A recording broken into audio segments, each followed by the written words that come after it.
Assalamu alaikum hormatly adamlar. Men size yurtdan gelip gowşan ýene bir habar görüň bermekçi. Mundan takminan bir hepdeň Lewap welaýatynyň Saýady Tirawynyň Teýagy Suw owasynda ýaşan Iqbal Jümmiwa hammamda öz janyna kast eden.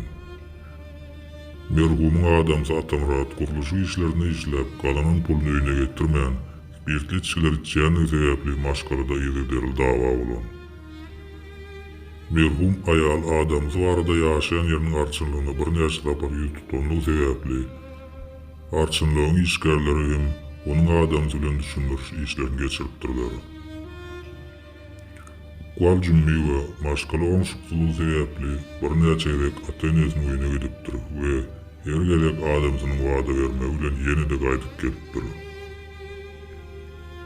Soňky gezek geçen aýda çagalar bilen kakasynyň öýüne gidipdir. Şol aýyň ahirlerinde adam ýene-de maşgalasyny öýüne alyp gaýdypdyr.